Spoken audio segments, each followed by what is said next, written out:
پاشان گەیشتۆتە وڵاتی یەئجوج و مەئجوج. لە تاریخی یەئجوج و مەئجوجش کە ئەیخوێنینەوە منغۆلیا ئەگرێتەوە کە ناوەڕاستی سینە. ئێستاش هەر ئەو قەومەی لێ ئەژین داخراویشن،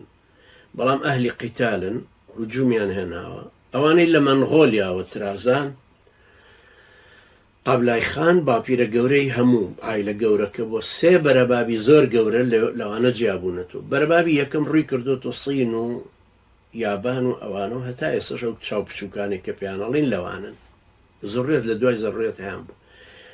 یەکێکی تر بەرەبابێکی تیران ڕووی کردوتە شیمالی منگۆلیا و هاتووە بەرە وڵاتانی تر و هەتا لە کازاخستانوانە هەتا گەیشتووەتە فنلەندە. ئێستا زمانی فنلەندی، تورکی، تورکمانی، ئۆزبەکی هەمووی ئەوانە کە کۆیان هەیە کەڵن خەبەرلەر مەسەلەن لە فنلەندەکەشە هەر ئەو ئیئارە کۆیانەکاتو.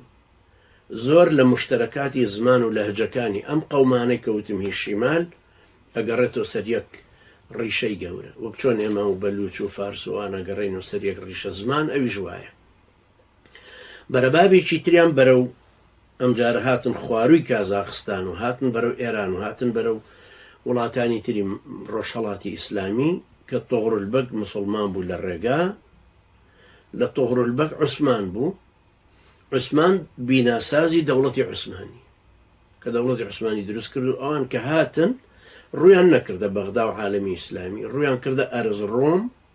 شەڕیان لەگەڵ ڕۆم کرد، ڕۆمی بیزەنتی هەتا دەریان کردن هەتاکو ساڵی 1914 ئەیتر تەواو ئیسلامبولیان دروست کرد، بڵێن قوستەنتینیان داگیر کرد و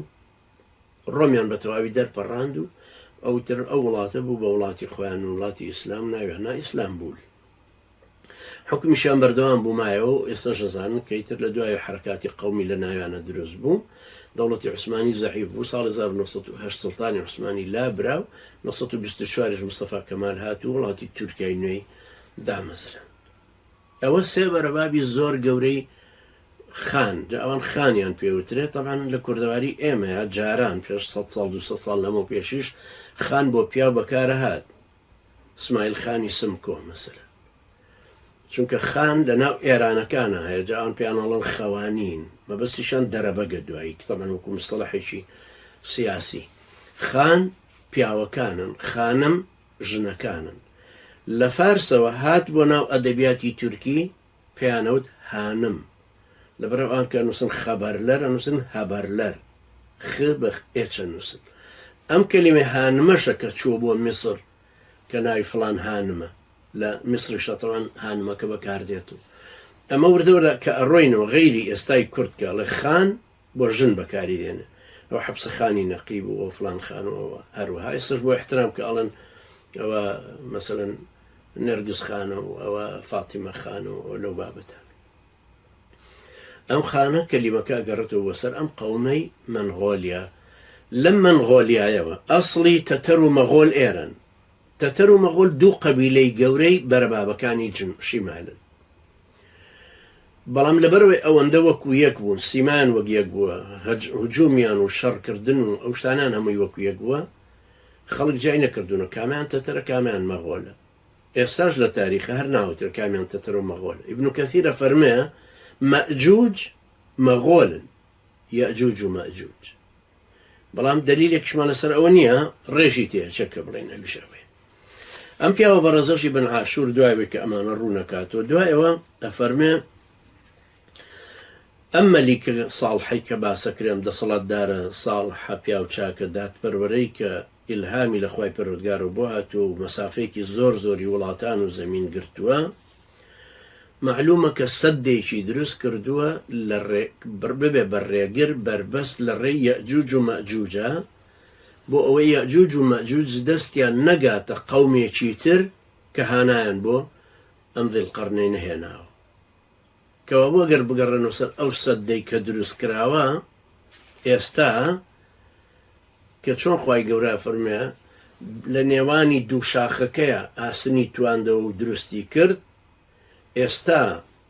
شورای سین، دیوارەکەی چین کە مەسافەی 1600 کیلۆمەترە، ئەو مەسافە زۆرە کە دێست سەرەتای دەستپێکی لە مەغریبەوە بەرەو مەشرق سەرەتای ئەوەی پێشتر ئەم سەدەیە کە ئەمە ئیشارەتی پێدە لە دوای ئێرە تەمان ئەو شاخێکی ئاوایە ئەم بینەی پڕ کردوتەوە بووە بە ڕێگردەوە کە لێرەوە نایەن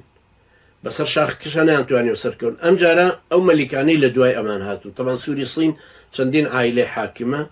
مەلیکایەتی ئەمانە ئیشیان لەسەر کردو ئەمان کە هاتوون ئەم شاخیان تەکمیلە کردو دیوارێکیان ئاوا دروست کردو ئەوان مردون و دیوارەکە لێرە ڕۆیشتووە دیوار بەرزبووتەوە لە شاخەکانی تر اینجا دیوار چۆتەوە جنوبی منغۆلیا دروستیان کردو لەسەر سەحراکەش لەسەر ئەو دەشتە دیسان 9 متر و 100 سانتیمەتر بەرزە دیوارەکە لە هەموو شوێنێکی ئەوەندە بەرزە لە خواریەوە 6 متر پانە بەرزەکەی 6 فاصلیەکە بەڵام خوارەوەی 9 متر پانە ئاوەنجا قوچەکی بەرزە بێتەوە لە سەرەوە 4 متر و نیو پانە لە ناوەوە منفەزی تایە دیواری تایە دیواری تر لە ناوە هەیە وەکو شوێنی حراست و نووسن و ئیسراحەت و برینداربوون و عیلاج و ئەم جۆرەشتانە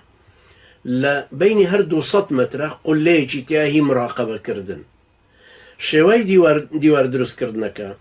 بە بەرد ئەم لای دروست کراوە بەردی زۆر مهم کە نزیکی 2 ملیۆن سینی ئیشیان تیا کردو بە درێژایی تاریخی ئەم بەردە گەورانە لێرە دروست کراون دوایەوە لە مەسافەی ئەم چەند مەترەی کەوتم 9 مەترەکە دیواری دووەم دروست کراوە ئەم بەینانە کە کۆشکیان لێ دروست کراوە خانویان لێ دروست کراوە بۆ حراس بۆ ئیسراحەت و بۆ وەکو نەخۆشخانە و عیلاج و ئەوانە یا زەخیرە دوای ئەوە مەسافەکانیان ئەنجا پڕ کردوتەوە لە گەڵ ئەم گڵش دوایی وایان لێ کردو کە پتە ببێ بۆی کەس نەتوانێت کونیکە بینی مەسافە دیواریان لە دیوارەکانە دەرگایان کردوتەوە دەرگای ئاسن جاسە باسی دەرگای ئاسنەکە کەمە کە چۆن ذوالقەرنەین یەکەم جار دروستی کردو هەروەها ئەم قەومەکە یەئجوج و مەئجوج بوون ئەمانش کە هاتوون ئەهلی فەساد و خراپەکاری بوون مفسیدونە فی الئەرض ئەسڵی فەساد ئەوەیە کە سێوێک لێی گەڕێی خراپ نییە سێوەکە باشە بەسوودە بۆ لەش کە لێی گەڕێی کونێکی تێببیا پێستەکەی بریندار بکەی دوای وردۆردە فاسد دەبێ کە فاسد بوو ئەبێ بە مفسید دەبێ بە سەبەبی نەخۆشی دروستکردن ئینسانیش ئەگەر خۆی ئەبێ ساڵح بێ مصلحیش بێ مسلمان خۆی لە خۆیان پاکە و چاکە چاکسازیش لە بەرامبەرە کە ئەبرای کافر طالحە یعنی خراپەکارە و خراپەکاریشی ئەوێ ئەمانش کە هاتوون مفسیدونن یعنی فاسد و مفسیدن لە هەمان کاتە هاتوون ئەمیش ئەم بربەستەی لە ڕێیانە دروست کردو ئەم ذوالقەرنەینە لە ڕووی پیشەسازی و شارستانێتیەوە گەیشتۆتە لووتکەی بەکارهێنانی ئەدەواتی بەردەستی ڕێساکانی بەردەستی بۆ دروستکردنی قووەت هێزی سەربازی هێزی پیشەسازی تەمەنە چەکانش کە دروستی کردوون لە ئاسن ئەو پەنجەرانەی کە دروستی کردوون بۆ ئەوی وەکو سیاج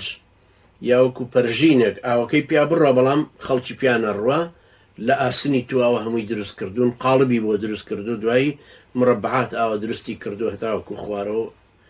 کە مەسافەکە دیوارەکەش نەڕوخێنێ و لە هەمان کاتیشە ئاویش دەرچێ لێ و نەفەریش نەتوانێت بێتە ناوی